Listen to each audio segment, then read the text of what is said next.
So I'm always talking about value. So I want to do a little chat about gold versus and silver versus paper. So all paper financial instruments, including this, are technically promises to deliver value. So what is the source of all value financially? In my opinion, it's labor.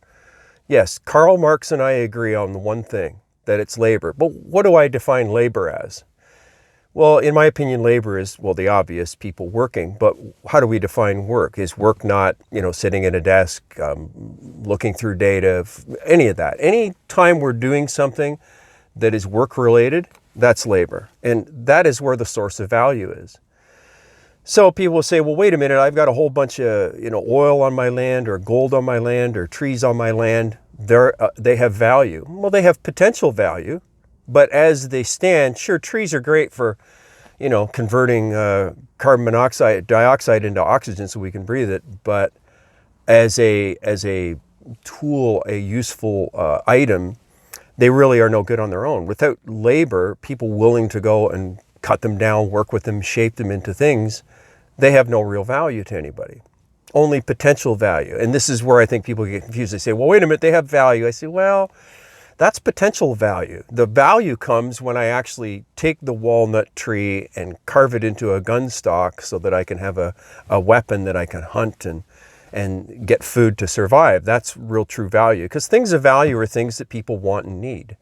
And needs obviously come first in that, and wants come second, but they're both factors in things that we value and that have, in what we say, have value to us. So paper is simply a promise to deliver in the future. Now, I know people will get contentious about that and everything, but go look at the judge's comments in the court case Stanek versus White. The judge's comments in Stanek versus White, where he talks about the nature of debt and how the nature of debt, and this is a debt instrument. It's a note, which is evidence of debt in law. Okay, so these are unique because they're passed around continuously, so they seem to have some sort of everlasting value, but in reality, they're simply a medium of exchange. Each time they're passed, it denotes a separate transaction, which passes the debt or the potential debt onto another party. And that's what the judge talks about in Stanek versus White, where he says, quote unquote, the nature of the debt still exists. So without going too much down the paper path and explaining that, go do your own homework on that and you'll come to the conclusion that paper is a promise to deliver value. Now, how is this? This is a Royal Canadian Mint 10-ounce bar. This is a RCM 1-ounce silver maple. Here's a Royal Canadian Mint 1-ounce gold. How are these different? Well, let's talk about that, because these are financial instruments as well, and they have value. So how are they different than this? All right. So now, in some senses, they're not different. There's work gone into making this bill, but is it $20 worth of work? And if I put another zero on this, it would be 200. Now, we don't have $200 bills, but there's been $100 trillion bills in Zimbabwe, so we can put as many zeros on this as we want. So don't say it can't be done. It has been done. We used to have $1,000 bills. I believe we used to have $10,000 bills back when cash was king, right? There were no, not near as many financial instruments. So they aren't different in that sense. But in some sense, I mean, you could put 100 zeros on that and it's still, the cost of production is the same. Whereas the cost of production of this is more than this because there's more weight involved, right? Something you can't get around is weight. Right, but there's a more fundamental reason, and this comes down to, now I know that there's a flaw in this analogy, and if you catch it, you can point it out, but it's generally correct. So if you were the first person to discover silver, and you had to dig this out of the ground and eventually make it into something that looks like this, right? Or even something, less machined than this, modern machining techniques we use, just a rudimentary coin, even if it was rough, like the old ones from the Roman Empire might have been made by hand, right? In like a clay mold. Irregardless of its how perfect it is, as a coin, there's work involved in, number one, finding silver. Never mind knowing that silver has any value or is useful in this regard. We're just going to have to accept that those things already existed previous to the first person finding silver. So the first person finds silver in the ground, figures out how to extract it, get it out from wherever it is, and how deep he has to dig a hole, and figures out ways to separate it out of the soil, and eventually makes it into some sort of rudimentary coin, and says, okay, I've put a lot of work into this. Do you think that that person would ever trade that for something of value that you had? Let's say you had a cart or a horse, right? Is that person going to give you that silver for your horse?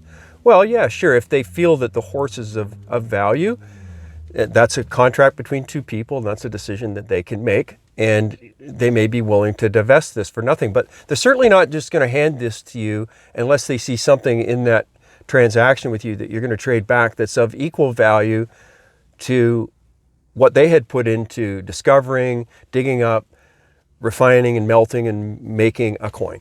Okay? They're never going to do that unless they're crazy. But most people are not going to trade that away for nothing. They're going to see what's on the other side of the trade and make the decision. So once that's done, say, we trade something, we trade this gold for a horse.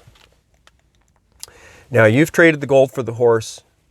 Now you have the guy has the gold and you have the horse. So the guy with the gold now, he's traded a horse for that. He's got a lot of value in this gold bar. He sees that as a horse to him. So in the next transaction, is he going to give that away for nothing? Is he just going to disregard it? Of course not.